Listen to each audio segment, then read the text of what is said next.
Good morning. Welcome to the conference. Context. Two groups of 3 points. The first three are globalisation, commoditisation and consolidation. And the second three are economic, demographic and technological. Why do I use those 6 words?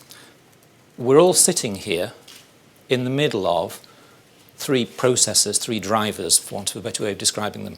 Globalisation, I know it's boring, it's talked about by everyone, but it's happening to all of us. It's how we're all feeling in our businesses.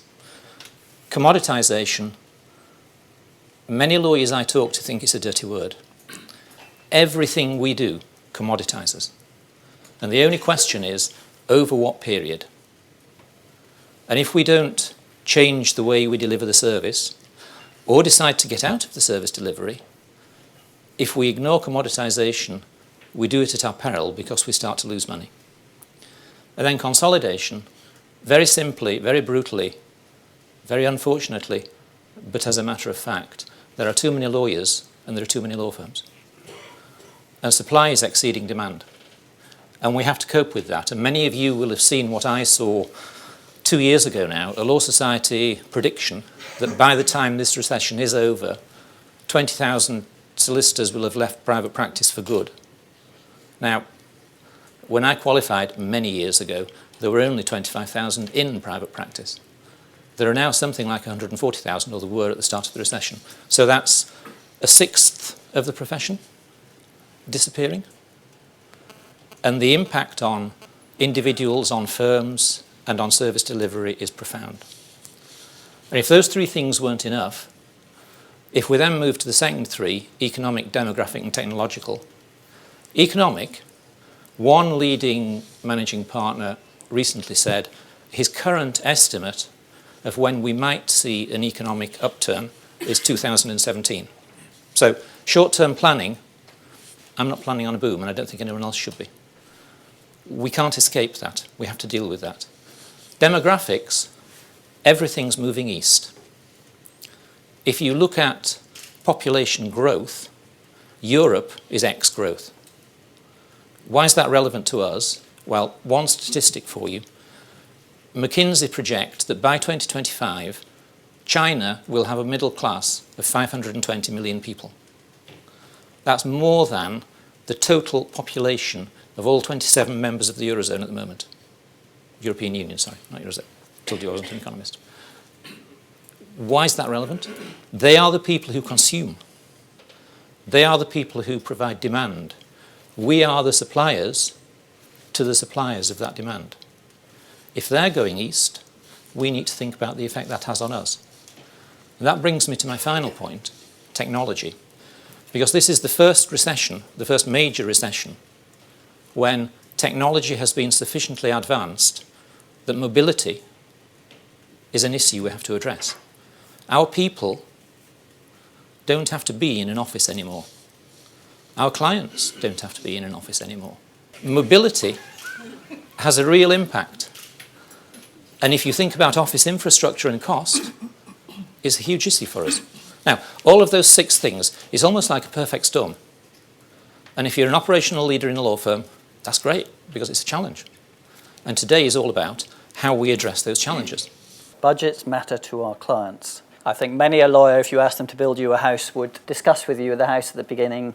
You'd agree a price of £200,000 or whatever to build this house. If you turned up 6 months later, you would have a perfect house. You would have a beautiful house, and they would traditionally have said, well, that'll be £400,000, that's all right, isn't it? Because we came across these things. And actually the mindset was always that was all right. If the quality was good enough, the client was willing to pay. We have a job, all of us, to reinforce to our partners from our own experience the need for discipline, the need for communication, etc. If we communicate better on costs, if we give clients the choice on costs rather than surprising them later, we will recover more. I've heard a couple of consultants teaching bankers to reduce legal fees, and their number 1 bit of advice is avoid discussing fees and additional fees at any point during the matter. Wait till everything's signed and then let the lawyer try and get the money from you. We've got to do the opposite, and both to protect our margin, but also to allow our clients to manage. If we are even the most sexy big takeover deal, if we turn around now at the end of that takeover and embarrass the GC because it cost a lot more than they had explained to the CFO or CAO, they will resist paying. We have put them in a difficult position. If during the matter we are communicating, we are discussing what needs to be done, what new issues have been done, we're giving the clients a choice about the additional cost, whether they can do it in-house, whether there's another solution, then we are part of the solution rather than landing a problem. So in terms of protecting our margin, a big message we are giving to our partners is better communication, more transparency on costs, more discussion on costs during the matter, more agreement on costs during the matter. This is actually something that is good for client relationships and good for margin. It's not something that's a trade-off between the two. And we are still nowhere near as good as the accounting firms are at that sort of discipline. The second thing we have to push is project management. It is no longer good enough to get to the end and it is done well. We actually need to be project managing tightly. We need to be engaging with our clients better. And again, we have a role to play. We need to make sure project management is embedded. We need to do the training of project management. We have brilliant data. I can tell you about every profitability of every matter. I can tell you about profitability of every client, profitability of every office. That's all backward looking. Actually, we need to get down to the matter of running matters tightly. The old days of more hours are more profitable, you've heard, has got to change. So project management is the second thing I would say that we have got to embed as a core skill. What I want to just talk to you for a couple of minutes is to give you some very real examples of what I think is in the minds of your clients. Firstly, they're looking at sourcing strategy in a big way. They're looking at what do they want to use their law firms for. One size does not fit all, and I think it's terribly important that that law firms really take the message that it's okay to promote your services in one area or the other.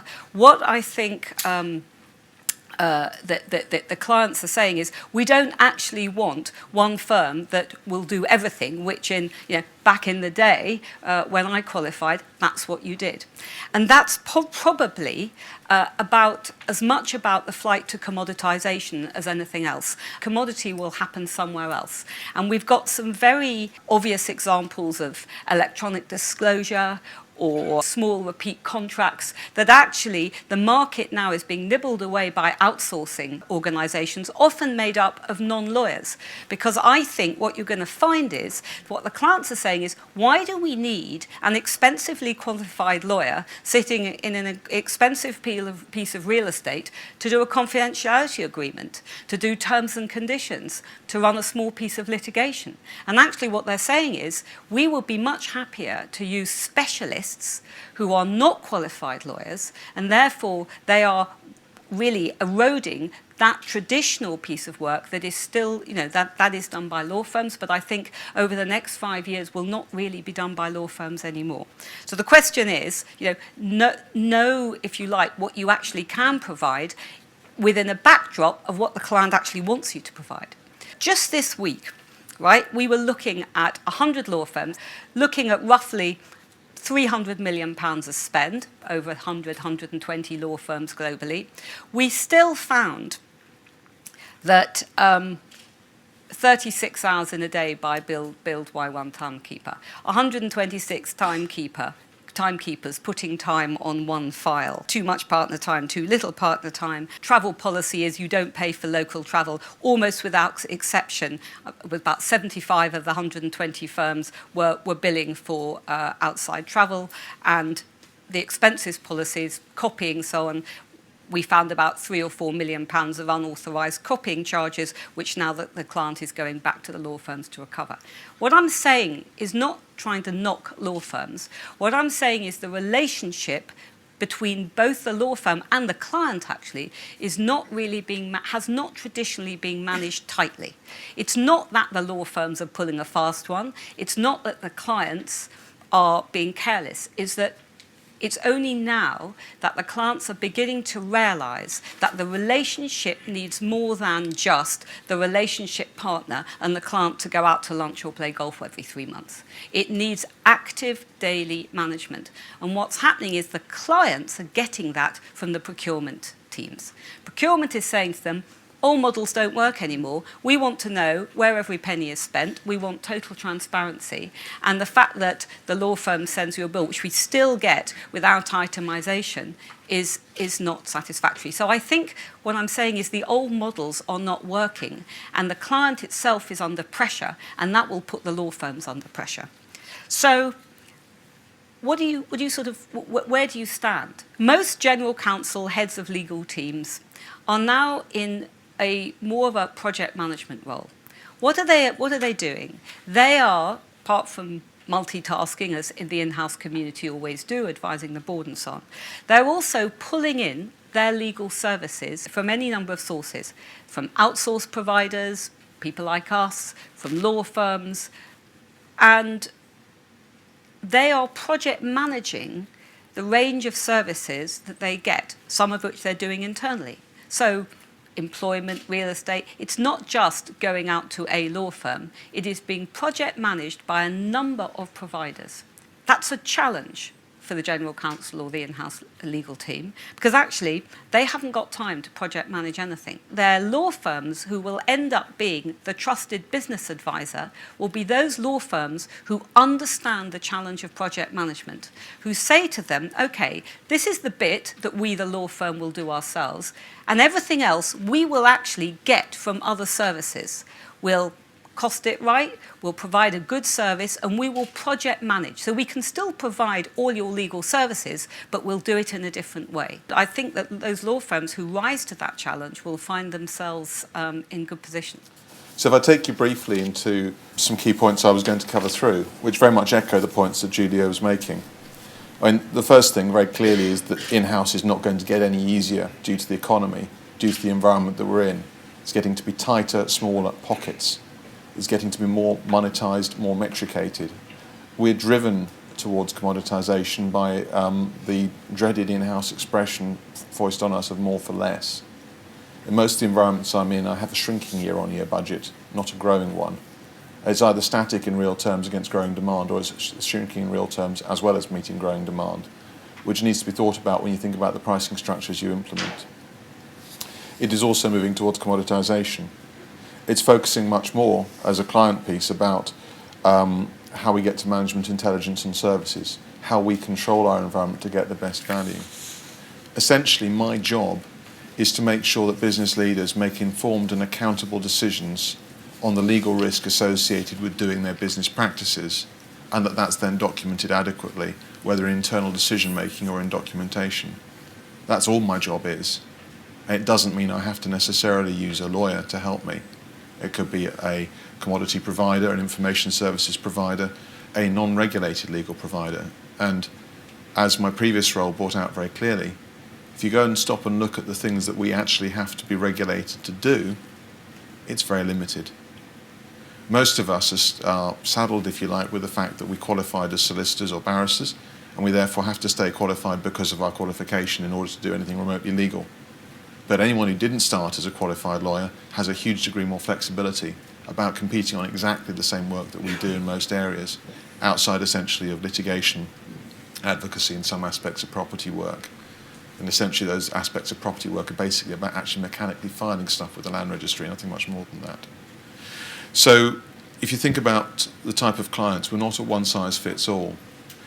It's not just the corporate sector, it's not just the size or the behaviour of the corporate, it's also the way that the legal function operates within that corporate, the behaviour of the GC, the level of control they've got over the relationship with procurement, a whole series of factors. So your KYC isn't just know the sector, isn't just know the corporate client, it's actually know the legal department, understand the legal department, because ultimately he who pays the piper calls the tune. If the organisation is very cost-focused, and more organisations are, then think about how they think about costs.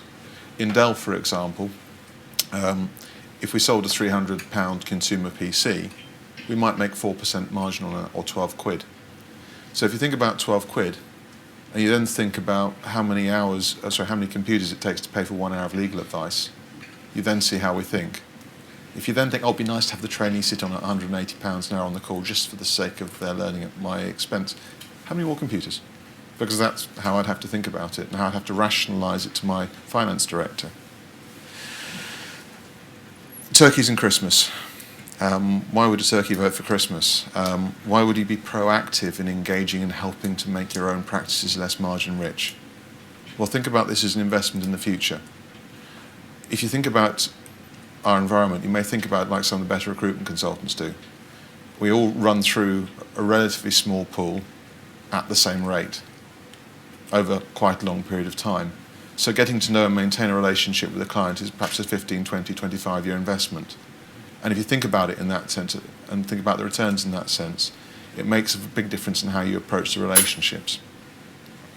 One of the key things that's come up from some of the in-house sessions I've been in recently is that genuinely usable secondees, not just throwing someone you can't find a home for, but someone who actually fits the profile of need, is incredibly valuable. And actually, in reality, you should treat it as a marketing expense rather than a cost to your margin. Because effectively what you're doing is building knowledge, building security. It's much better than the golf club dinner.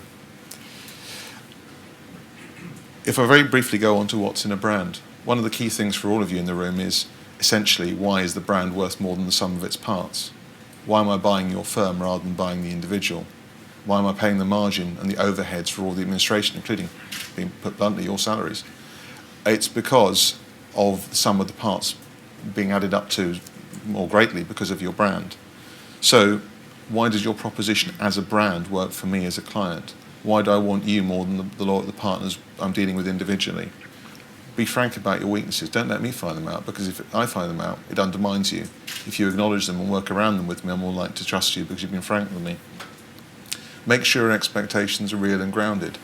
I had a partner move some years back where I went with the following, which I now couldn't do because of procurement policies. And the relationship nearly got killed because of the expectations that the new firm had on the partner in the first 12 months on revenue generation, which areas, which countries, how quickly, which resulted in the poor guy running around like crazy and driving all of my lawyers up the wall, which isn't very good. Think about your work type, as Julia said earlier. For me, there are 4 types of work I hand out. They're the 4 C's. The first C, for me, is being cheaper than in-house, which happens, for example, on trademark work, where it's cheaper for me to get it done than and filed externally and to do it myself. The second thing is internal capacity constraints.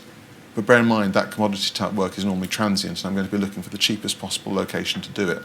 After all, my capacity constraints basically are a function of not having enough resource and not having enough budget. So if I haven't got enough resource and enough budget, I'm going to have to do it cheaply, which goes to Julia's points earlier about looking at the commoditisation, looking at automation, looking at other sources.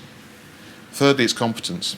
But competence to me is about high-value, limited volume stuff that I don't do regularly, and therefore I'm not upskilled for. So I'm prepared to pay for it, prepared to pay very well for it, but in small, tightly paid-for chunks.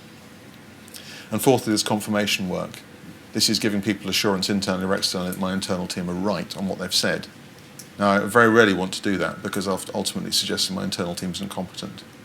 So it's a very double-edged sword if you're getting that kind of work. Mergers.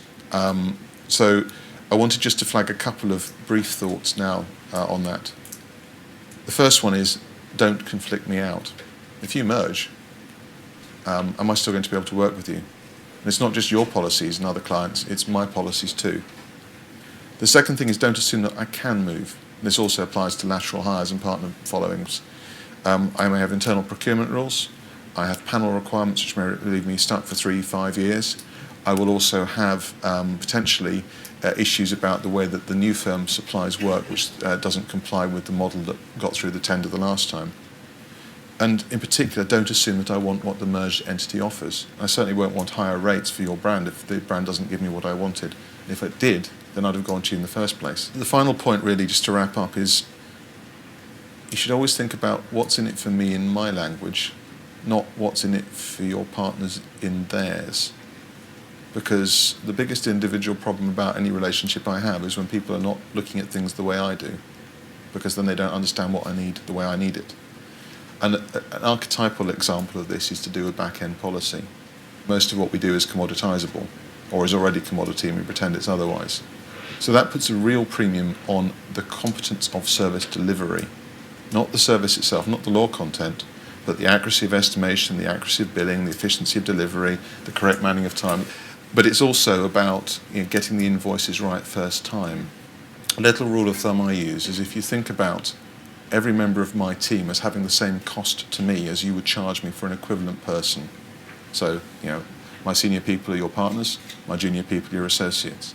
Price my time, price their time, and then every time you make an administrative goof, which costs me 3 or 4 hours, remember I don't have a PA for most of my team. They have to do it manually, which means I lose that time. So I should be deducting off your bill that 4 hours at 200 or 300 an hour, because that's how it feels, even if I don't always get the money back. And that's therefore how I regard your organisation. So never underestimate the importance of service delivery competence as well as the service itself.